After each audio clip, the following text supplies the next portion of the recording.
திருமண உதவி இருக்குது, கல்வி உதவி இருக்குது, திருமண உதவி இருக்குது, கல்வி உதவி இருக்குது. பெண் பிள்ளைகளாக இருந்தாங்கன்னா அவங்களுக்கு வருடத்துக்கு 1000 ரூபா தராங்க. பாஸ் பண்ணாக்கா 1000 ரூபா தராங்க. 10வது 11வது இந்த மாதிரி நிறைய இதில் ஸ்கீம் வந்து இருக்குது. அந்த ஃபார்ம் வந்து நாம் உங்களுக்கு டிஸ்கிரிப்ஷனில் வந்து கொடுத்துருவோம்.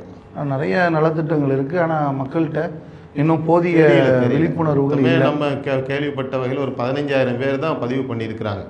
ஆனால் தமிழகத்தில் ஆயிரக்கணக்கான பள்ளிவாசல் இருக்குது. இன்னும் நிறைய பேர் வந்து பதிவு பண்ணாமல் இருக்கிறாங்க. இதை ஒரு விழிப்புணர்வு காணொலியாக வச்சுக்கிட்டு அவங்க வந்து தாராளமாக நம்ம மக்கள் வந்து இதில் வந்து இணையலாம். இது வந்து நல்ல ஒரு திட்டமாக தான் வந்து இருக்குது. இதில் நமக்கு சந்தேகம் இருக்குது, இது நம்ம எப்படி அப்ளை பண்ணணும்னு தெரியல அப்படின்னா நம்ம யாரை போய் இது அணுகுனா கரெக்டாக, இதில் என்ன செய்யணும், அதில் என்னென்ன டவுட் வருங்கிறத. அஸ்ஸலாமு வலைக்கும் சலாம். பாய், எப்படி இருக்கீங்க? நல்லா இருக்கீங்களா? நல்லா இருக்கேன் அல்ஹம்துலில்லாஹ். யூசுப் பாய், தமிழ்நாடு அரசில் உலமாக்கள் மற்றும் பணியாளர்கள் இந்த நல வாரியத்தில் உறுப்பினர்கள் ஆகிறது எப்படி அப்படிங்கிற சம்பந்தமாக நிறைய மக்களுக்கு இன்றைக்கும் இந்த விழிப்புணர்வு இல்லாத ஒரு சூழல் இருக்குது. ஆமாம், அது எப்படி ஆவணங்களை பதிவு செய்கிறது அப்படிங்கிறது தெரியல. அது என்ன விஷயம், அது எப்படி? அது வந்து நிறைய நலத்திட்ட உதவிகள் வந்து அதில் இருக்குது. அதில் குறைவான பேர்கள் தான் பதிவு பண்ணியிருக்காங்க. இன்னும் நிறைய பண்ணலாம்.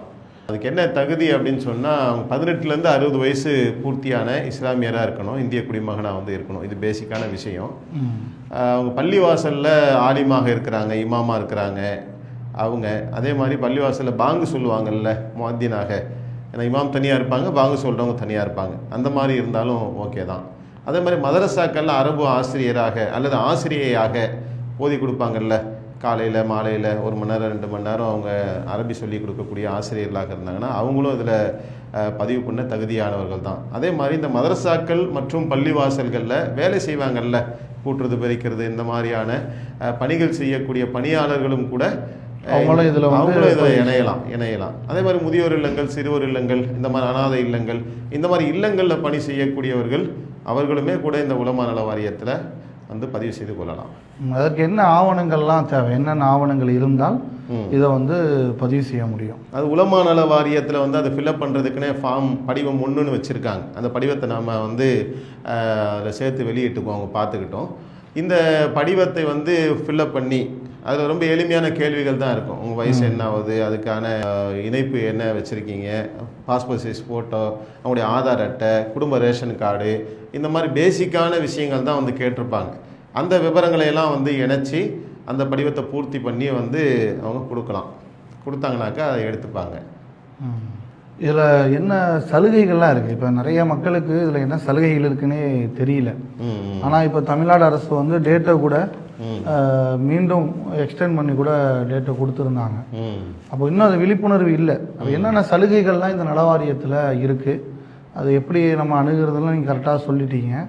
என்னென்ன சலுகைகள்லாம் இருக்குங்கிறத சொன்னால் இன்னும் நமக்கு கொஞ்சம் தெளிவாக இருக்கும். இந்த படிவம் 1 வந்து முழுசாக பூர்த்தி செஞ்சு கொடுக்கும்போது அதில் இன்னும் சில ஆவணங்களை வந்து இணைக்கணும். உதாரணத்துக்கு அந்த பள்ளிவாசலில் அவங்க எவ்வளோ நாள் வேலை செய்கிறாங்க அப்படிங்கிறத அந்த பள்ளிவாசலுடைய நிர்வாகி, முத்தவலி, தலைவர், அது ஏதாவது யாரானா இருப்பாங்க அந்த டெசிக்னேஷனில், அவங்கள்ட்ட வந்து ஒரு கடிதம் மாதிரி வாங்கணும். அவங்க லெட்டர் பேடில் வாங்கணும். வாங்கி அவங்க சீல் வச்சு சைன் போட்டு கொடுத்தாங்கன்னா அப்போ நம்ம இந்த நிறுவனத்தில் பணி செய்கிறோம் அப்படிங்கிறது அதிகாரப்பூர்வமாக ஆகும். அதே மாதிரி மதரசாவில் வேலை செஞ்சால் அந்த மதரசா ஒரு ஜமாத் வந்து ரன் பண்ணுவாங்க.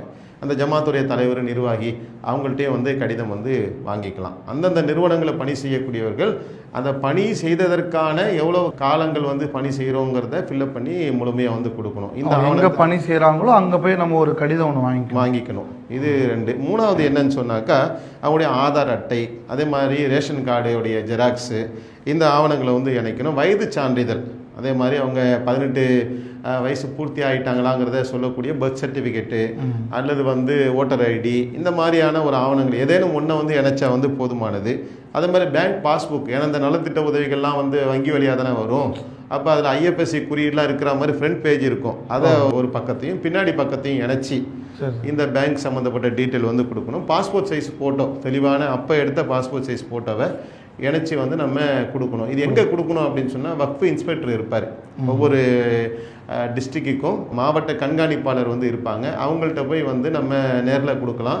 நேரில் போய் கொடுக்க சிரமமாக இருக்குன்னா ரிஜிஸ்டர் போஸ்ட்டில் அனுப்பி வைக்கலாம். அல்லது மாவட்ட சிறுபான்மை நல வாரியம் வந்து இருக்கும், மாவட்ட சிறுபான்மை நலத்துறை இருக்கும். அந்த சிறுபான்மை நலத்துறையில் போய் கூட நம்ம இந்த ஆவணங்களை வந்து கொடுத்துக்கலாம்.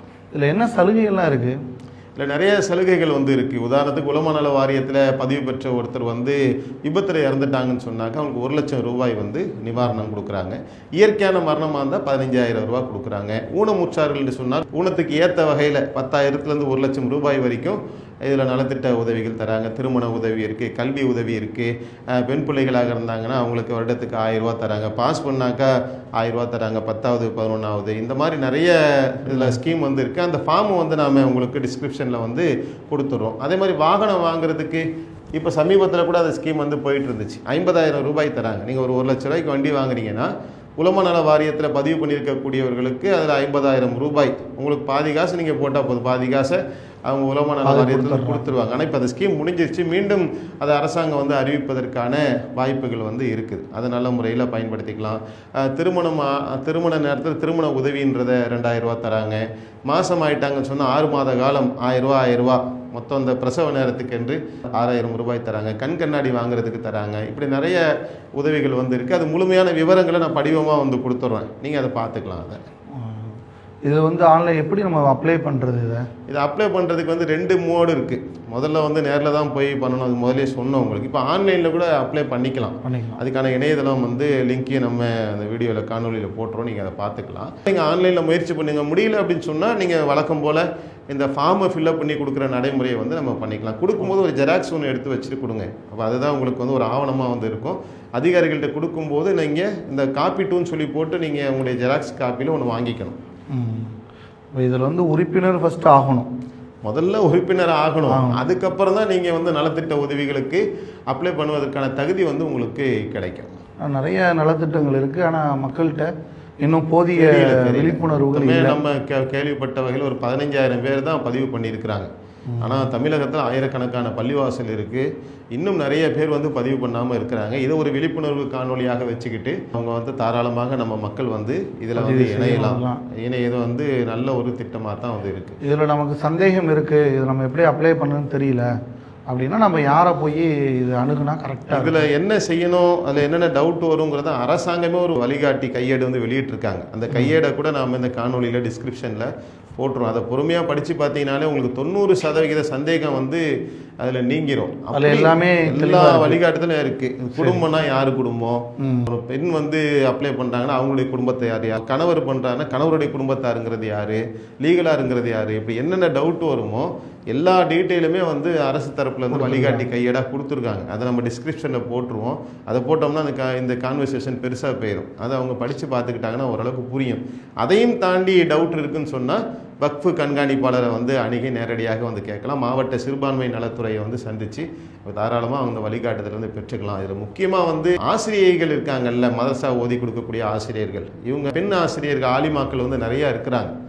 ஆலிமாவாக ஓதி முடிச்சிருப்பாங்க. அவங்க ஏரியாக்களில் வந்து 50-100 பிள்ளைகளுக்கு பாடம் நடத்திக்கிட்டு இருப்பாங்க. இவங்களுக்கு இது ஒரு நல்ல வாய்ப்பு. கண்டிப்பாக அதை வந்து பயன்படுத்தணும். அவங்க எல்லா பகுதியில் இருக்கக்கூடிய உலமாக்கள் மற்றும் இந்த பள்ளியினுடைய தொடர்பு பணியாளர்கள் எல்லாமே இந்த வாய்ப்பை வந்து பயன்படுத்தி இதில் ஃபஸ்ட்டு நம்ம உறுப்பினர் ஆவதுக்கான முயற்சிகளை எடுக்கணும். ஏன்னா இவ்வளோ வாய்ப்புகள் இருக்குது, மக்கள்கிட்ட இன்னும் விழிப்புணர்வு இருக்கும்போது தான். அதனால் இந்த வீடியோவை பார்க்கக்கூடிய மக்கள் வந்து எல்லா மக்களுக்கும் இந்த தகவலை கொண்டு போய் சேர்க்கறதுக்கான ஒரு முழு ஒத்துழைப்பை நாம் வழங்கணும். ரொம்ப சந்தோஷம். அந்த நேரத்தில் நிறைய தகவலை பதிவு செஞ்சீங்க. அல்ஹம்துலில்லாஹ். அஸ்ஸலாமு அலைக்கும் வரஹ்மத்துல்லாஹி வபரகாத்துஹு. அல்லாஹு அக்பர், அல்லாஹு அக்பர்.